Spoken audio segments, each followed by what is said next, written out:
it's worth highlighting that the Western Cape at 80% of clean audit opinions, followed by KwaZulu-Natal at 18%, and the Eastern Cape at 16%. You can regard those three provinces as the provinces. Even if you look at what is on the screen there, you can see that those three provinces potentially are ahead of the others as far as the achievement of these clean audits. And the attributable reasons to what has been achieved in each of these provinces, we have set it out clearly in the media release.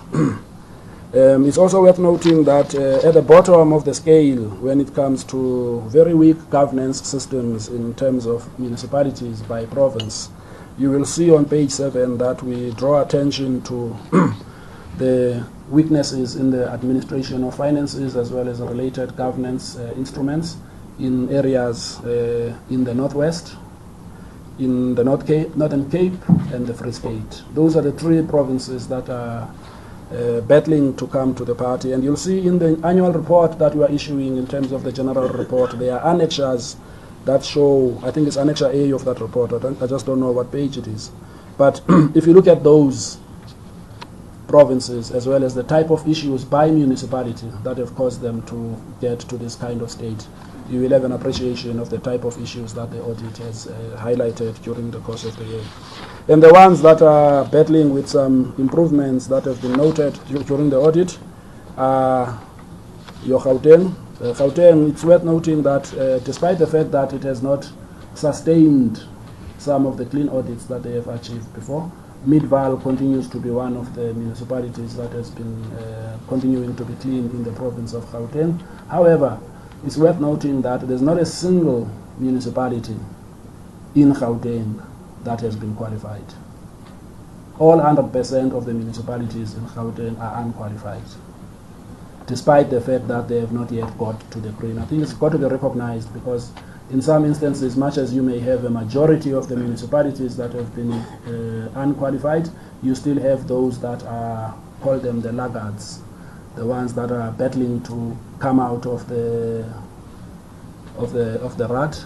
And Gauteng is not like that. I think it's something to be commended for the effort in making sure that financial administration, at least at all municipalities, can be found to be credible, much as we are also interested in making sure that they comply with the laws and regulations in Gauteng. I think that is a significant matter that is worth highlighting as far as the Gauteng outcomes are concerned. And then we are left with the likes of Mpumalanga and Limpopo, who also in many ways have also shown some good improvements. You'll see in our narrative in the report as well as the media relief the effort that has been put forth by the Premier in particular in Limpopo, but a number of other institutional arrangements that have emerged within Mpumalanga to support the good trend that is starting to emerge as far as audit outcomes. So the long and short of it, much as we have seen a marginal improvement overall, at least one can see that there are some good efforts that are coming through from a number of these municipalities to try and gear up to a good state of financial management. There's one other point which we felt is important to highlight as we flag the issue of governance of systems. I think you would have noted that the issue of internal controls, as we flag it, continues to be weak. However, one of the most important issues is what I'm highlighting on the slide here, where we look forward now to say, what is the financial viability prospect of these municipalities as we look at them today going into the future? Taking into account the weaknesses in the internal control environment, what is the future prospect for financial sustainability? You can see here on the slide, those percentages, they represent the percentage of municipalities out of 263 that have been analyzed. So it will be 27% of the 263 municipalities have a material uncertainty with regards to their ability to operate in the future. There's detail in the report which indicates what are the factors that have been considered in arriving at that conclusion. About 33% of them have incurred a deficit in their financial statements, which means that if you account for all of the transactions that they've entered into, they have accounted for expenditure that has now exceeded the revenue that they are able to generate. So if you've got a third of municipalities whose expenditure is starting to become small, or rather bigger than the revenue that they are able to get either from their appropriation or from the sale of services. That is starting to be a red flag, because it means that it may not continue sustainably into the future if these revenues continue not to be available. The same goes for the length of time it takes many of them to collect the cash that's due to them.